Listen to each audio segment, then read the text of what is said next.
Bonjour à tous, bienvenue de nouveau sur le plateau des Assises du journalisme lancé par l'EPJT. Pour ouvrir cette nouvelle interview, je voulais faire un lien avec l'actualité.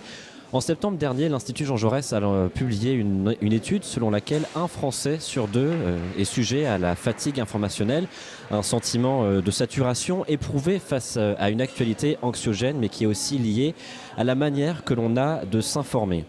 Anne-Sophie Novelle, bonjour. Bonsoir. Vous êtes journaliste et essayiste et vous venez de publier un livre avec Natacha Bigan, Mieux s'informer de la collection Je passe à l'acte, c'est chez Actes Sud.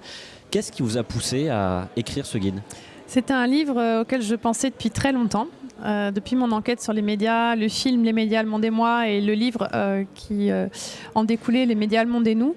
J'avais fait des petites propositions de régime informationnel, de détox pour que le public puisse aussi y voir plus clair et se réapproprier son rapport à l'information. Et du coup, j'ai pu tester ce régime, j'ai pu tester ces propositions.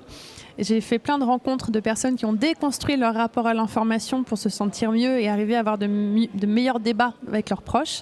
Et ce livre, c'est le fruit de ces expérimentations, de manière très pratico-pratique pour dire que vous avez le droit de reprendre la main sur quelque chose qui vous fatigue et qui vous rend triste ou voilà, avec lesquels vous avez un problème, en fait, tout simplement. Et donc, comment améliorer la manière de s'informer ?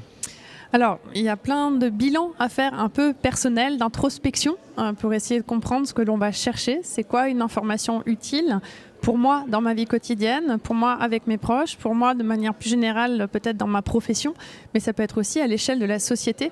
De quoi ai-je besoin et qu'est-ce qui est important aussi pour la santé du débat public.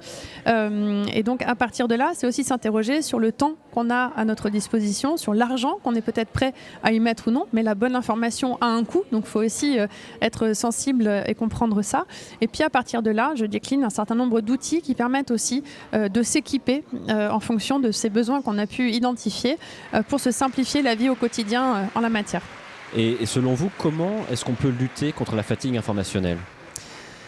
Alors tout le monde ne la ressent pas de la même manière, certains n'en ont peut-être même pas conscience, donc y a déjà en prendre conscience c'est important.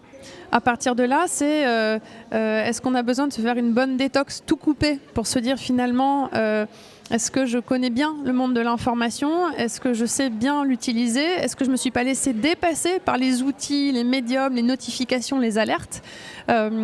Et voilà, vraiment prendre ce temps d'identification, c'est pas facile. Les gens que j'ai pu, à qui j'ai fait tester le régime m'ont dit mais les 5 premiers jours où il fallait tout couper, on était mal, quoi. On était comme en manque d'une drogue qu'on consomme sans s'en rendre compte. Donc c'est tous ces réflexes dont on peut se défaire, qui nous épuisent malgré nous. Et à partir de là, voir ce qu'on a envie de réintroduire.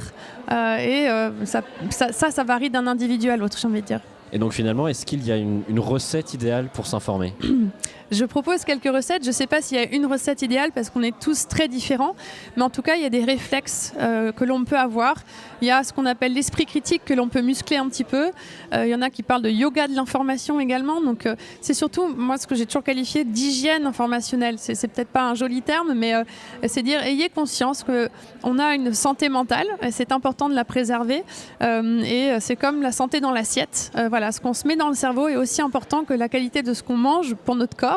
Et donc le faire en conscience permet d'être mieux outillé au quotidien et se préserver aussi, mais préserver aussi l'état de la société d'une certaine manière.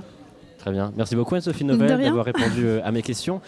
Mieux s'informer est donc disponible chez Actes Sud et en attendant la prochaine interview, la couverture des Assises est à retrouver sur le site des Assises de l'EPJT. Très bonne journée.